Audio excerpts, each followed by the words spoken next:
The directive I'm signing today will refocus America's space program on human exploration and discovery.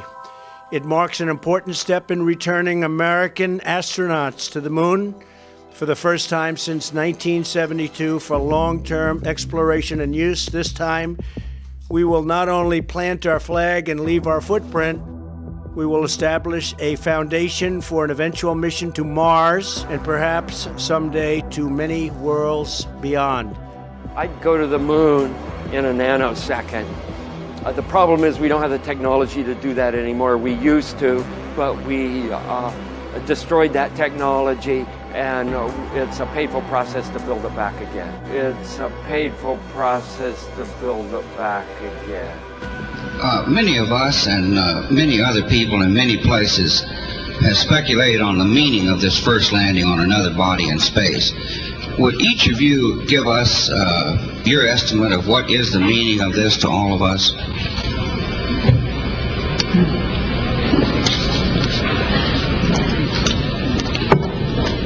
want to try that? After you.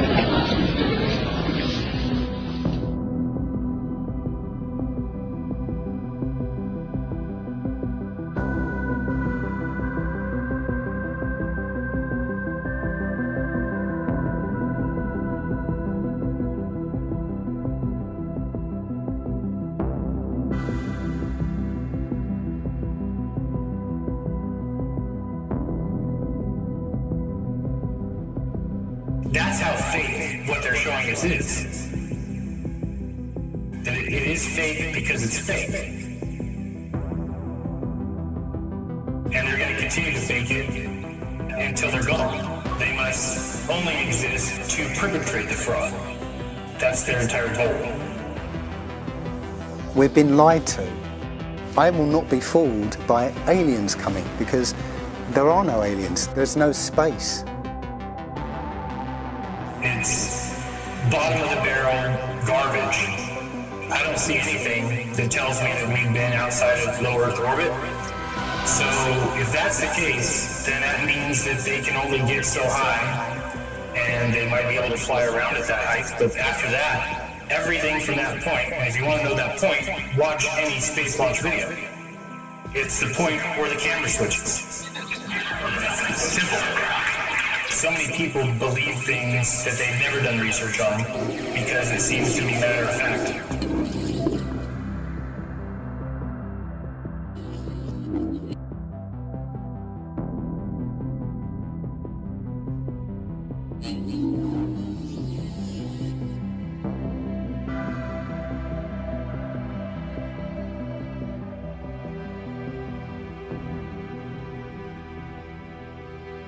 You have to use your own imagination as to what the world might be because we were lied to about what it is.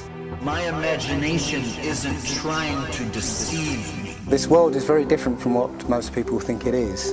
Rise up, look at that great cosmic light and think about it. That gets up in the eastern horizon every morning and moves across the sky with a kind of symphony of motion and paints its technicolor across the blue, a light that man can never make.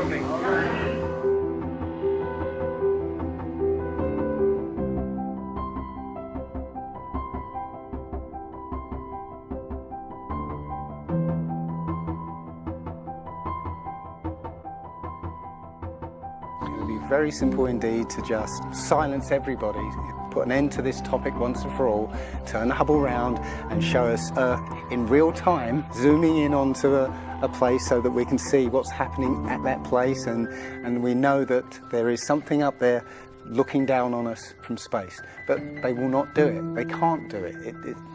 It doesn't exist. It literally doesn't exist.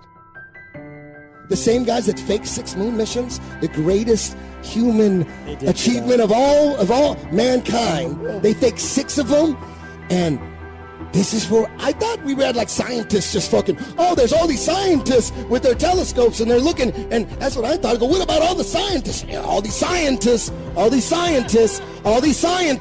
they're looking at telescopes. That's what I thought. But they're all looking at telescopes, all these scientists. They're looking at telescopes. And then you find out they're not fucking looking at it.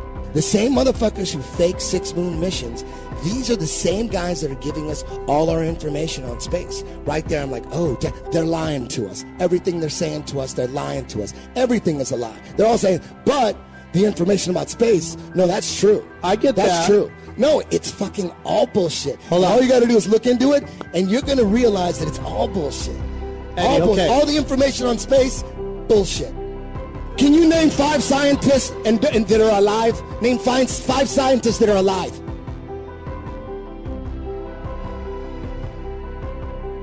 I'm waiting.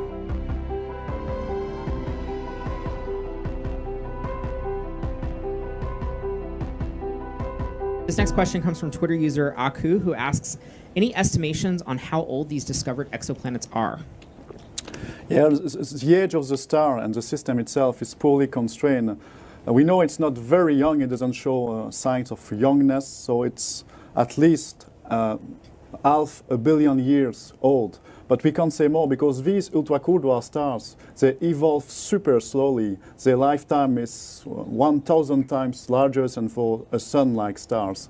So we don't see them evolving, so we can't constrain their ages. All right, this next question comes from Facebook Live here. What is the distance between these 3 planets? Is it something like 500,000 kilometers? And what is the distance between E and the star? The distance between the planets are a few times the distance between the Earth and the Moon. So we're talking about something like millions of kilometers and not hundreds of millions of kilometers for an Earth around a sun-like star. And for the planet F, the distance is something like 5% the distance between the Earth and the Sun. So it's much, much closer to its star. I think it's important that everybody does their own research, and I try to point that out as often as possible, and I try to say it as often as I can, because if you ever are listening to what someone's telling you, or you're watching me point out space fakery or what I think is a hoax, I'm doing that to kind of get you on your way. But all of space travel is fake. All of outer space and the way that we've been taught it, planets and nebulas, is completely different than we've been taught. And that realization ultimately comes with looking into this stuff yourself.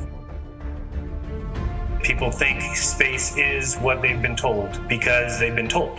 And that goes for scientists, that goes for professors, to look into the things that they're teaching. To tell children that they're spinning on a ball is an extraordinary claim.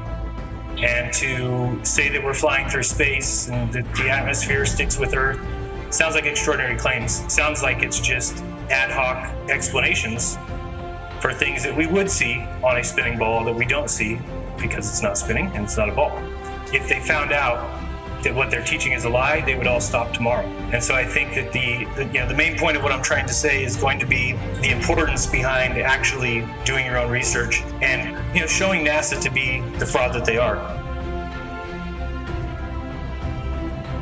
Because of the education that we were given and because of the indoctrination and because of every TV show and video and commercial and logo.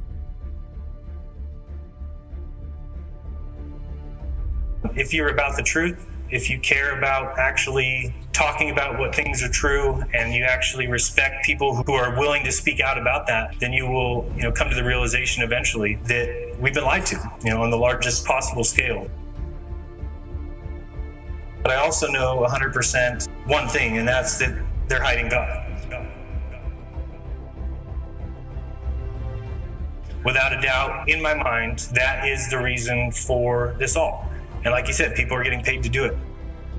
Students' claim is reigniting the debate about prayer in schools. The high schooler says an administrator kept her from praying before she ate her lunch.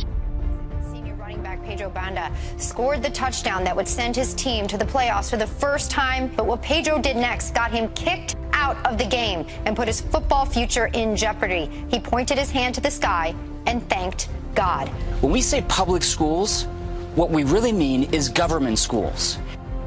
We have given to the government the role of educating our children. I think that's a bad idea. Very bad idea. Very bad idea. Students all across America, thousands and thousands of students who are learning. They're learning about space flight. Wouldn't that be nice? Can you believe that space is going to do that? NASA does what they can to teach you about something you'll never experience. And they force it down your throat as if it is part of your experience. And people have adopted it as if space travel is part of their experience, as if orbits are part of your experience, as if satellites are part of your experience. Because of the research I've done, that clearly shows me that these things are not legit. And I think people need to really take the time to look into satellites, for instance, just as an example. That, yeah, we're told satellites exist, we're told what they do.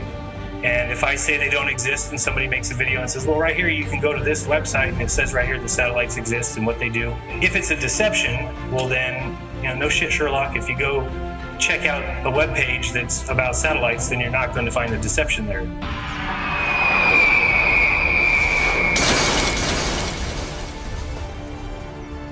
It's something that people just don't do. They don't demand proof of things that we're told.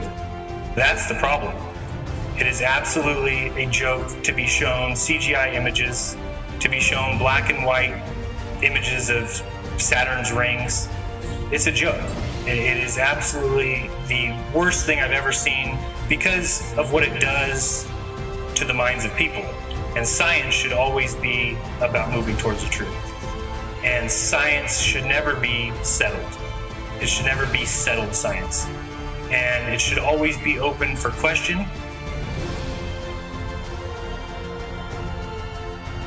It should always be open for new evidence to come along. And that's not the science we're given today. We live in the world we see with our eyes every day. You can recognize what's real, what's real, what's real, what's real,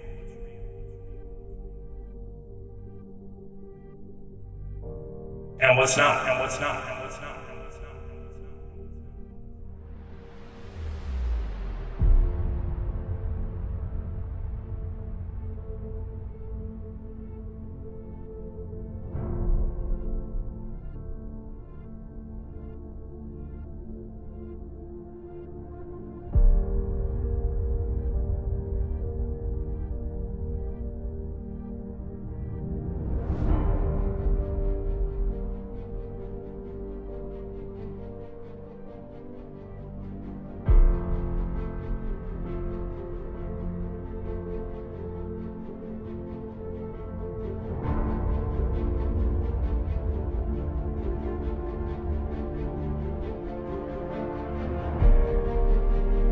I'm not going to adopt something as my belief until I've done the research behind it, and you understand that, and you recognize the power behind research and investigation.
And I want y'all to be honest as possible. Do y'all think the earth is flat? No. No? Why not? It's Earth. Who told you that? History. Fourth grade. Yeah, the science teachers. You don't think so? You don't think it's flat? There's possibilities. Possibilities? Just because maybe. We've been raised. Y'all think we moving? You think we spinning? Probably not. I mean, that's what the science books say. Gravity. Do you feel it? So what is gravity? Oh, I don't know the true definition. You think it's a ball? I think so. And what's your best proof that it's a ball and that it's not flat?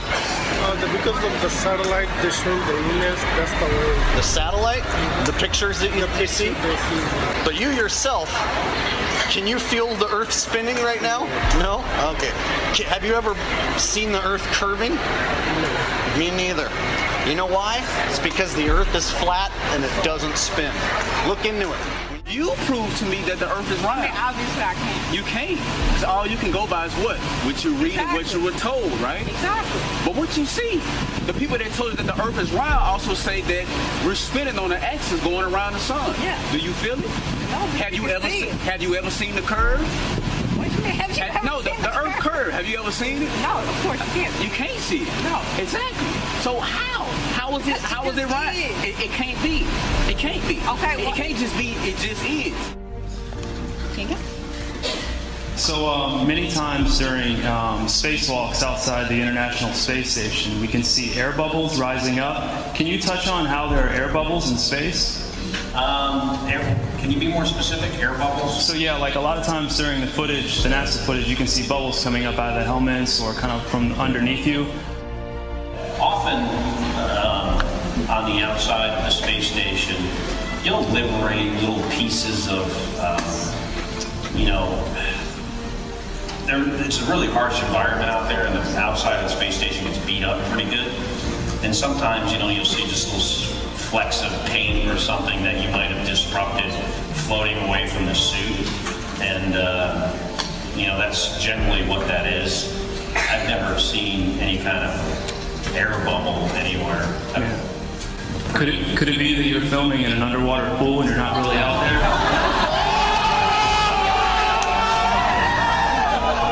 I encourage everyone to look up bubbles in space, hashtag bubbles in space. Thank you very much. Thank you. I beg you to do the research that I've done, which is just simply go and look at this stuff. Really question everything, because if they faked it once, what's to stop them from faking it twice? And what's to stop them from faking it all?